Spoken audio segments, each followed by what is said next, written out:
नमस्कार स्टूडेंट, आज के सेशन में हम electrostatic electric charges and field का एक टॉपिक है क्वांटाइजेशन ऑफ चार्ज। ये मोस्ट इम्पॉर्टेंट टॉपिक है और इसकी कॉन्सेप्ट को आपको समझना है कि होता क्या है। क्वांटाइजेशन ऑफ चार्ज को फर्स्ट गिवन किया था फैराडे ने, और Milton oil drop experiment and many other experiment verify the quantization of charge. Quantization of charge का मीनिंग होता है कि जो हमारे चार्ज होते हैं वो डिस्क्रीट होते हैं रादर देन कंटिन्यूअस। तो जो हमारे चार्ज होते हैं वो डिस्क्रीट होते हैं रादर देन कंटिन्यूअस होने के बजाय वो विविक्त होते हैं। और चार्ज का जो ट्रांसफ़र होता है one body to another body वो इंटीग्रल मल्टीपल्स में होता है। यानी हम इस तरह से भी कह सकते हैं कि charge of an a body is integral multiples of basic quantum charge of electron. Basic quantum charge होता है चार्ज ऑफ इलेक्ट्रॉन। तो इसको आप देखें कि यहाँ पे क्वांटाइजेशन ऑफ चार्ज है। Faraday first given concept of quantization of charge. तो उन्होंने फैराडे ने दिया था concept of quantization of charge, और मिल्टन आयल ड्रॉप एक्सपेरिमेंट से quantization of charge experimentally demonstrated by Milton oil drop experiment. इन्होंने Milton oil drop experiment से verify हुआ था कि चार्ज हमारा क्वांटाइज्ड होता है। Many experiment show that electric charges occur in discrete amounts rather then continuous amount and hence quantise. यानी जो बहुत सारे experiment Milton oil drop experiment and many other experiment show the electric charge हमारे होते हैं discrete amount में होते हैं रादर देन कंटिन्यूअस।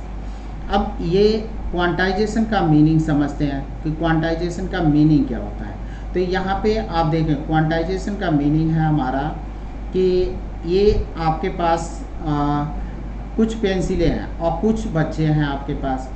सपोज करें कि आपके पास 4 पेंसिल है और आपके पास 5 बच्चे हैं। आपके पास 4 पेंसिल है और आपके पास इस तरह से समझ लें कि आपके पास नंबर्स ऑफ पेंसिल जो होते हैं कम है और नंबर्स ऑफ स्टूडेंट ज़्यादा हैं। यानी ये माने कि आपके पास 5 पेंसिल है और 7 बच्चे हैं। तो आप कैसे देखें, पेंसिल को क्या काट कर देंगे? ऐसा नहीं करेंगे। आप पेंसिल को देंगे तो एक स्टूडेंट को देंगे, एक पेंसिल एक को, और 2 अगर आपके पास कम है तो आप इतना कह सकते हैं कि हम बाद में दे देंगे। ये हो सकता है। ऐसा तो करेंगे नहीं कि लो काट कर दें। तो काट कर देंगे तो हर स्टूडेंट को इक्वल पेंसिल तो मिलेगी नहीं। तो मीनिंग यही होता है कि जब चार्ज का ट्रांसफ़र होता है वन बॉडी से अनदर बॉडी में तो वो इंटीग्रल मल्टीपल्स में होता है। अब एक को हम एक दे सकते हैं, एक इलेक्ट्रॉन का चार्ज दे सकते हैं, तो दूसरे को 2e दे सकते हैं, 3e दे सकते हैं। अब इसका आधा नहीं कर सकते हैं, e/2 नहीं दे सकते हैं, 3e/2 नहीं दे सकते हैं। यही होता है क्वांटाइजेशन का जो होता है वास्तविक मीनिंग। तो यहाँ पे आप देखते हैं कि जो हमारा क्वांटाइजेशन है वो किस रूप में होता है। क्वांटाइजेशन का मतलब हो गया कि जो हमारे चार्ज होते हैं वो डिस्क्रीट अमाउंट में होते हैं रादर देन कंटिन्यूअस के बजाय डिस्क्रीट अमाउंट में होते हैं। अब इसका रीजन देखेंगे और एक दूसरे रूप में भी हम इसको डिफाइन करते हैं कि हमारी कोई बॉडी है, किसी बॉडी का चार्ज होता है इंटीग्रल मल्टीपल्स होता है। The quantization of electric charges means the total charge of the body is always an integral multiple of the basic quantum of charge. ये बेसिक क्वांटम ऑफ चार्ज होता है charge of electrons, इसी को बोलते हैं। और Q बराबर NE। देखिए Q बराबर NE ये फॉर्मूला होता है। वेरी गुड फार्मूला है। आपके इस पर क्वेश्चन भी आते हैं, छोटे क्वेश्चन होते हैं। Where n equal to 0 1 2 3 4, n की वैल्यू 0 1 2 3 भी हो सकती है। यहाँ प्लस माइनस आप नहीं लगाते हैं तो ये आपका हो जाएगा n आपका इंटीजर हो जाएगा, तब n ही लिखिए और n को लिखिए इंटीजर। ये हमारा हुआ।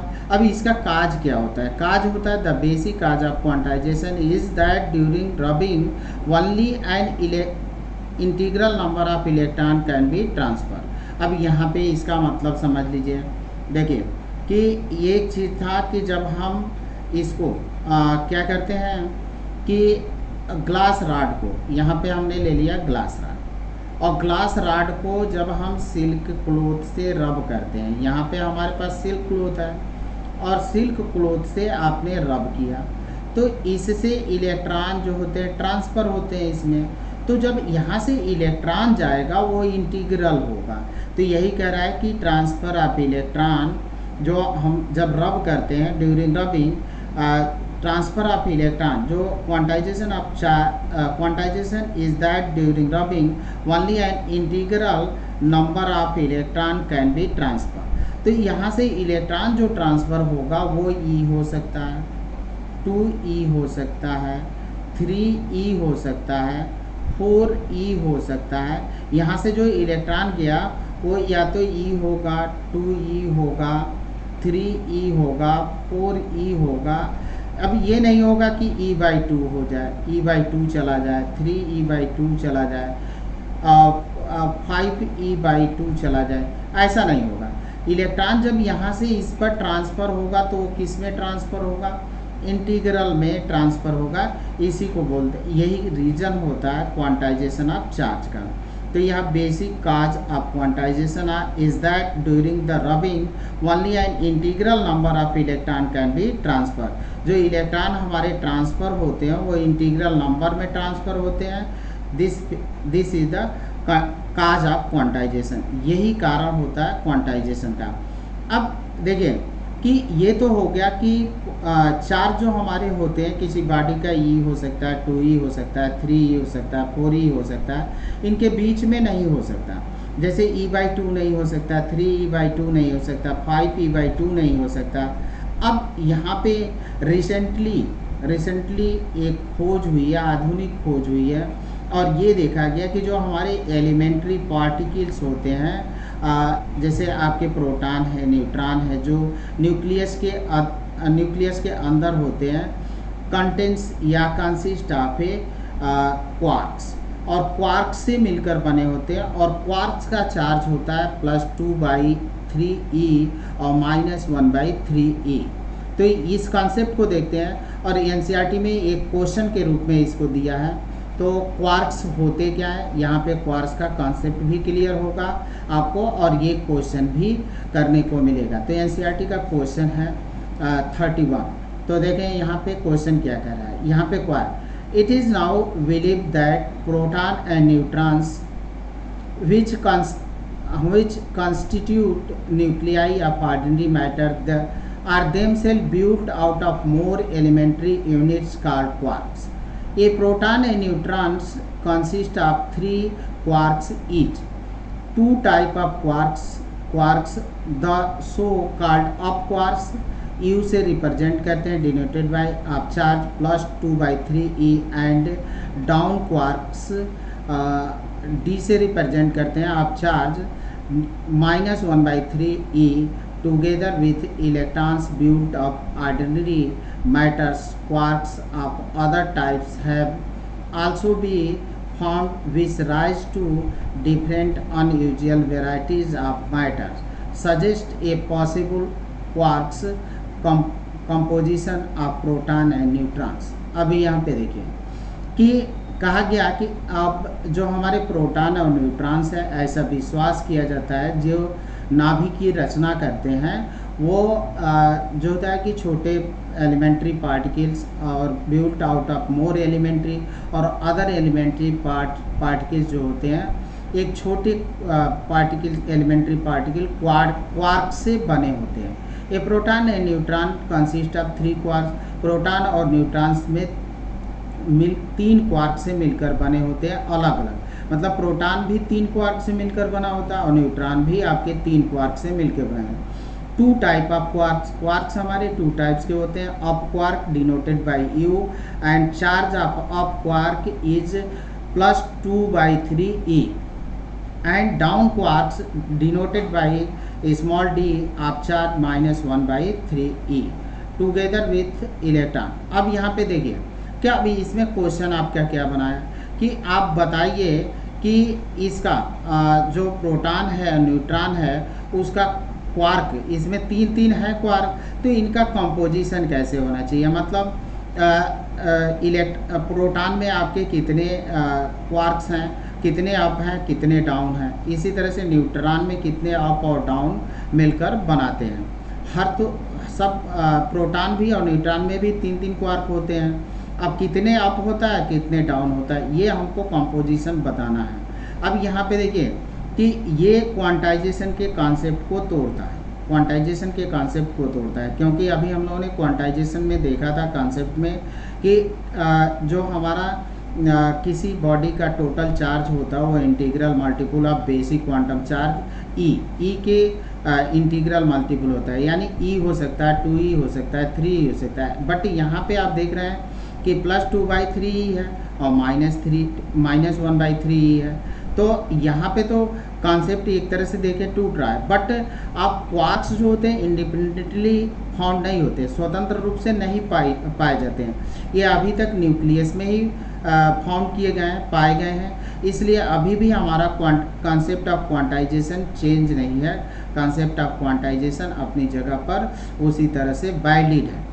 देन अब यहाँ पे इस क्वेश्चन को अब करते हैं। यहाँ पे हमने क्वार्क्स का कॉन्सेप्ट देख लिया, अब यहाँ पे कॉन्सेप्ट को हम देखते हैं।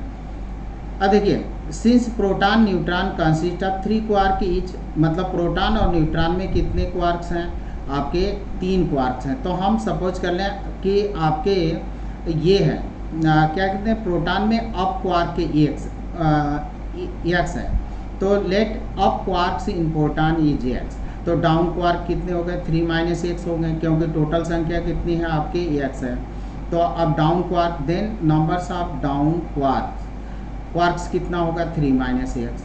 अब आप देखें, इसको सॉल्व करना है। तो अप क्वार्क का चार्ज कितना था, +2/3e, और डाउन क्वार्क का चार्ज कितना था, -1/3e।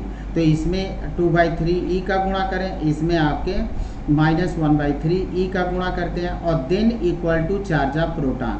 तो चार्ज ऑफ प्रोटॉन कितना होता है आपका, e होता है। अब चार्ज ऑफ प्रोटॉन ये कौन से, x अप क्वार्क और 3 - x डाउन क्वार्क मिलकर बनाते हैं। तो यहाँ पे आप देखें, x × 2/3e + 3 - x -1/3e = e।